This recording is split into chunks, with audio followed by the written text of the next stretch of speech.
Hey everyone, welcome back to TN Talks. Let's talk about Sahil Narang and Rohi Rai's controversy.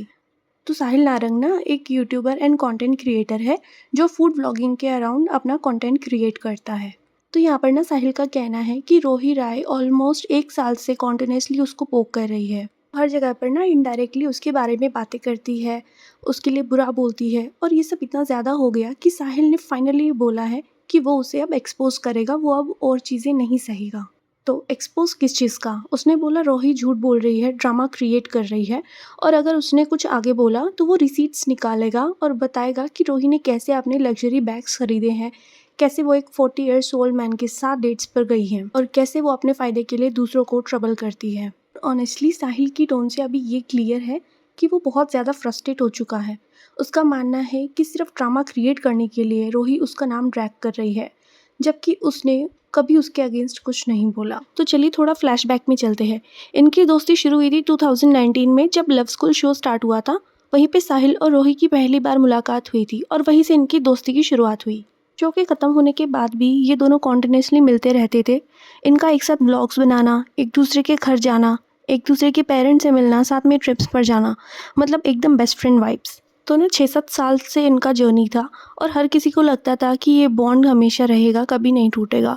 लेकिन last to last year इनकी ना दोस्ती ख़त्म हो गई और जैसे कि होता है दोनों ने अपने अपने वर्जन्स ऑडियंस के सामने रखे। तो ना रोही का कहना था कि साहिल टॉक्सिक है और साहिल का कहना था कि रोही बुरी दोस्त है। यहाँ तक तो सबको समझ आता है कि फ्रेंडशिप टूटी है, तो दोनों अपना अपना साइड रख रहे हैं। लेकिन प्रॉब्लम तब शुरू हुई जब ये दोनों फॉल आउट इनका अगली हो गया। इसके बाद ना साहिल अपनी लाइफ में बिजी हो गया था। उसने फूड व्लॉगिंग पे ध्यान रखा, कंटेंट इसी के अराउंड बनाता रहा और अपना काम करता रहा। कि कंटेंट में शेड या इनडायरेक्ट बातें कहीं नहीं थी, उसने मूव ऑन कर लिया था। दूसरी तरफ रोही ने ना एक पैटर्न की स्टार्टिंग कर दी थी। उसकी हर दूसरी वीडियो में उसने अपने टॉक्सिक फ्रेंड या एक्स फ्रेंड के बारे में इनडायरेक्टली बातें करना स्टार्ट कर दिया था, जिनका यूजली टाइटल होता था my toxic friend, my ex friend did this, my ex friend did that. नाम नहीं लेती थी लेकिन सबको क्लियर था कि वो साहिल के बारे में बोल रही थी। और यहाँ पर ना एक इम्पॉर्टेंट पॉइंट है, साहिल ने बोला कि उसको ना ऑडियंस से अननोन लोगों से मैसेजेस आते थे। लोग उसको डीएम करते थे कि रोही उसके अगेंस्ट बातें कर रही है, दूसरों के सामने उसका नाम खराब कर रही है। तुम अपने दोस्तों के साथ घूमती हो, तुम वहां पे कितनी भी जगह जाती हो, कहीं सैलून जाती हो, यहाँ जाती हो, वहां जाती हो, तुम्हें फैंस आके मिलते हैं। ये हर फैन हर बंदे के आगे मुझे डिग्रेड करने की कोशिश करती है। साहिल के पास मल्टीपल एग्जाम्पल्स थे जहाँ पर उसको मैसेज फॉरवर्ड होकर मिलते थे कि रोही पब्लिकली उसके बारे में चीप बातें कर रही है, दूसरों के सामने उसका नाम खराब कर रही है। और तभी साहिल ने डिसाइड किया कि अब वो चुप नहीं रहेगा।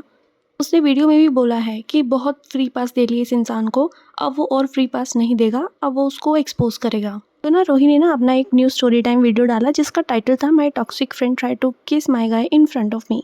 इस वीडियो में उसने अपना एक पास्ट इंसिडेंट शेयर किया था। तो उसमें उसने बोला कि उसका एक बेस्ट फ्रेंड था, वो उसके साथ क्लब गई थी और उसी टाइम उसका एक डेट भी क्लब में आया था और उसी के दौरान उसके बेस्ट फ्रेंड ने उसके डेट को 2 बार किस करने के लिए ट्राई किया था। और जो डिटेल्स उसने बताई, जैसे कि उसका बेस्ट फ्रेंड दिखता कैसा है, उसकी हाइट क्या है, उसकी बिल्ड क्या है, सब चीज़ें इतनी ऑब्वियस थी कि ऑडियंस तुरंत समझ गई कि वो साहिल के बारे में बात कर रही है। और फिर उसने अपने एक रिस्पॉन्स वीडियो में खुद ही क्लियर कर दिया कि वो टॉक्सिक फ्रेंड वाली बात साहिल के लिए थी, मतलब अब कोई डाउट बचा ही नहीं था। रोही ने ना यहाँ पर साहिल की इमेज को ऐसे पोर्ट्रेट किया है जैसे कि इंटेंशनली उसने रोही के डेट को फोर्स किया हो। साहिल के ऊपर ऐसे कैरेक्टर रिलेटेड एलिगेशंस लगे हैं, कोई भी अपने बारे में ऐसा सुनेगा तो ट्रिगर ही हो जाएगा और फिर वही हुआ साहिल के साथ। तो रोही के इस वीडियो के बाद भी ना फाइनली साहिल ने भी इस वीडियो की रिप्लाई में एक वीडियो बनाई है। तो वहाँ पर उसने बोला कि अब तक बहुत फ्री पास दे रखा था, इतनी बार पोक होने के बाद भी उसने रिस्पॉन्स नहीं दिया, लेकिन अब लिमिट क्रॉस हो गई है।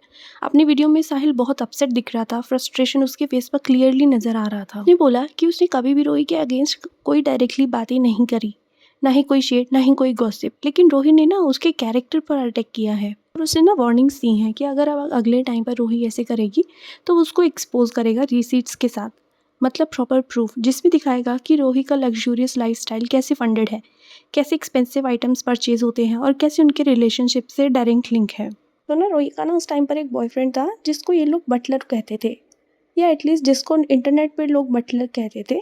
ये बटलर ही था जो रोही को लग्जूरियस गिफ्ट्स, डिज़ाइनर बैग्स और फॉरेन ट्रिप्स अफोर्ड कराता था और ये बात खुद रोही ने एक रील में एक्सेप्ट भी की थी।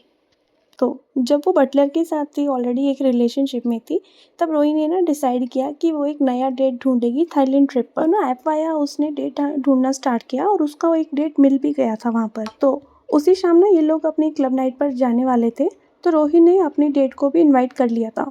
क्लब में उसने उस लड़के को साहिल से इंट्रोड्यूस कराया था। तो जब साहिल ने ना कैजुअली रोही की डेट से पूछा कि वो करता क्या है, तो उसने बोला कि वो बैंकॉक में ना इलीगल थिंग्स में इन्वॉल्व है। यहाँ पर ना साहिल अलर्ट हो गया, क्योंकि उसको पता है कि थाईलैंड में इलीगल एक्टिविटीज़ के लिए बहुत स्ट्रिक्ट पनिशमेंट होती हैं। तो इसलिए उसने डिसाइड किया कि वो उस डेट से डिस्टेंस मेंटेन करके रखेगा। तो ना क्लब में ही इन लोगों ने प्लान बनाया कि आफ्टर क्लब ये लोग पार्टी करेंगे, और इसी के लिए ये लोग ना साहिल को भी इंसिस्ट कर रहे थे कि वो लोग आफ्टर पार्टी करते हैं।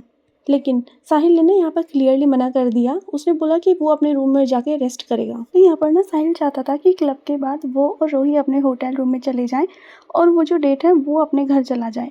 लेकिन रोही और उसका डेट इंसिस्ट करते रहे आफ्टर पार्टी करने के लिए। तो साहिल ने मना कर दिया और वो अपने रूम में चला गया। तो उसके कुछ देर बाद ना रोही और वो जो उसका डेट था वो साहिल के रूम में आ गए थे और बिना कंसिडरेशन के साहिल को जगाने लगे। तो उसके बाद ना रूही एंड वो जो डेट था वो दोनों वॉशरूम में चले गए और वहाँ से सर्टेन चीज़ों की आवाज़ें आने लगी। तो ना साहिल को ये सब क्लियरली समझ आ रहा था कि क्या हो रहा है। Banging in the fucking bathroom. Banging in front of your friend, like it's a hotel room, dude. And it was not a very big hotel. It was not a 5-star. It was a 4-star. तो bathroom इतनी पास बना हुआ था, तो यानी I can listen. पूरी आवाजें आ रही हैं। कुछ टाइम बाद वो दोनों वापस आए और डायरेक्टली उसी बेड पर ही सो गए जहाँ पर साहिल था। तो साहिल ने ना इरिटेट होकर रोही से कहा कि अपने डेट को घर भेज दो, लेकिन वो जो डेट था वो सुबह 4 बजे तक वहीं था और उसके बाद वो फाइनली वहाँ से गया। तो ये जो पूरा इंसिडेंट था ना, रोही ने अपने स्टोरी टाइम में बहुत ज़्यादा ट्विस्ट करके बताया था, जैसे कि साहिल ही विलन था। साहिल का कहना है कि उसने कभी रोही को जज नहीं किया, वो उसे 6 से 7 साल से जानता है। उसके लाइफस्टाइल चॉइसेस उसके अपने हैं, लेकिन जब बात कैरेक्टर की हो रही थी तो वो चुप नहीं बैठ सकता, तो इसलिए उसने डिटेल्स क्लियर की हैं। और इंटरेस्टिंगली साहिल ने अपने ना वीडियो में रोही का नाम डायरेक्टली नहीं लिया, वो उसको छोटा हाथी और लिलीपुट करके बोल रहा था, मतलब इनडायरेक्टली हिंट किया। और इस पे रोही ने बोला कि अब वो वुमन कार्ड खेलेगी। में हाथी, बॉडी शेमिंग में, स्लट शेमिंग में, सेइंग एक लड़की को एक इंसान लेट डाउन कर रहा है, एक लड़की को एक इंसान स्लट शेम कर रहा है, और वो सब लोग आप लोग एंजॉय कर रहे हो। Know why people like this, but या सच बताऊं तो I never played women card, but अब मैं क्या करूं गाइस। सक्सेसफुल लोगों को देखकर जब बंदे ऐसे हरकतें करेंगे तो I have to play women card. Audience भी रोही को कॉल आउट कर रही है कि पहले खुद ड्रामा क्रिएट करो और फिर विक्टिम बन जाओ, मतलब ऑडेसिटी देख रहे हो आप। और यहाँ एक नया ट्विस्ट आया है, रोही का असली मोटिव क्या है ये भी क्लियर हो गया है उसके खुद के वर्ड से। Bigg Boss, if you Bigg Boss people are watching this, call me यार। 2 साल पहले आया था मुझे कॉल, मैंने माना अब तो बनता है यार। इतने ड्रामा के बाद अगर मैं बिग बॉस नहीं गई तो कोई फायदा नहीं है। So basically guys, I am not going Bigg Boss, I am just waiting for their call. So you also guys manifest, I am going to Bigg Boss because there is gonna be so much drama which you like. अपनी एक video में उसने बोला है कि वो big boss में participate करना चाहती है, और हम सब जानते हैं कि बिग बॉस में कैसे लोग सिलेक्ट होते हैं, जिनकी कंट्रोवर्सीज होती हैं, जिनका नाम ऑलरेडी गॉसिप्स में होता है। तो अब रोही ने भी सक्सेसफुली कंट्रोवर्सी क्रिएट कर दी है, वो भी अपने अराउंड, मतलब एकदम टेक्स्ट बुक स्ट्रेटजी। और सेकंड जो उसका मोटिव था, उसने अपनी वीडियो में ये भी बोला है कि सब लोग उसका फेस यूज़ करके क्लाउड ले रहे हैं, अब वो खुद अपना फेस दिखा के क्लाउड लेगी।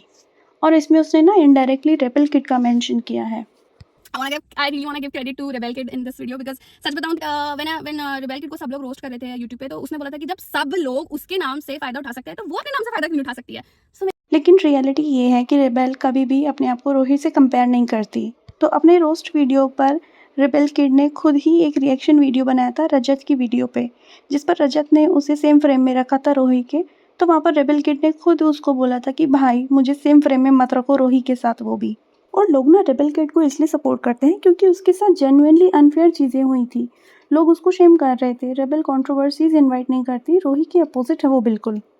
तो इस वजह से ना रोही की वीडियोस के नीचे अगर आप कमेंट्स भी नोटिस करो तो आपको दिखेगा हार्डली कोई उसको सपोर्ट कर रहा है, हर पर्सन उसको कॉल आउट कर रहा है।